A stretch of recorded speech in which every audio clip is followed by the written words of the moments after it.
LB Nagar నియోజకవర్గ పరిధిలోని నాగోల్ బండ్లగూడ శ్రేయస్ కాలేజీలో బీజేపీ జిల్లా స్థాయి శిక్షణా శిబిరం ముగిసింది.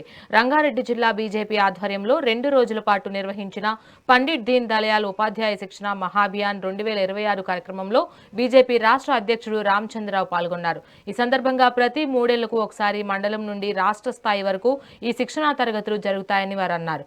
కాంగ్రెస్ బీఆర్ఎస్ పాలనపై ప్రజలు విరక్తి చెందారని, తెలంగాణలో కష్టపడి పనిచేస్తే బీజేపీ అధికారంలోకి రావడం ఖాయమని ధీమా వ్యక్తం చేశారు. ప్రజా సమస్యలపై ఫీజు రియంబర్స్మెంట్ కోసం పోరాడాలని కార్యకర్తలకు పిలుపునిచ్చారు. భారతీయ జనతా పార్టీ జిల్లా వారీగా శిక్షణా తరగతులను ఏర్పాటు చేస్తాం.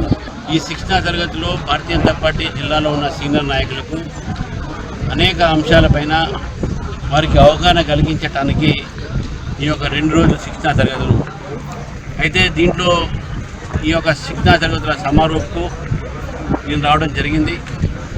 కార్యకర్తలకు ఒక సందేశాన్ని ఇవ్వడం జరిగింది.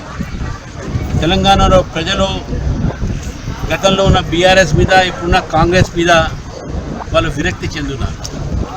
10 సంవత్సరాలు బీఆర్ఎస్ పార్టీ ఈ రాష్ట్రాన్ని దోచుకున్నది. ఈ రాష్ట్రం కోసం చేసింది ఏమి లేదు. ప్రజలు గమనించి కాంగ్రెస్ పార్టీకి అవకాశం ఇచ్చారు.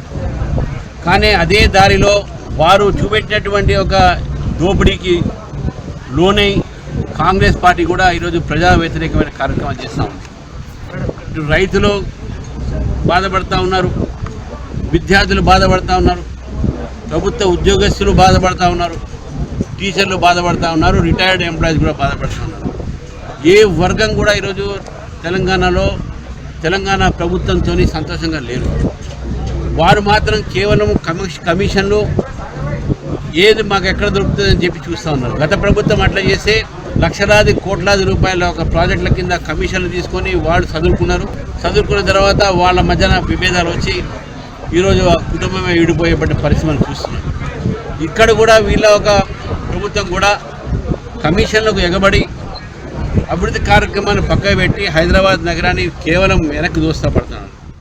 భారతీయ జనతా పార్టీ జిల్లా వారీగా శిక్షణా తరగతులను ఏర్పాటు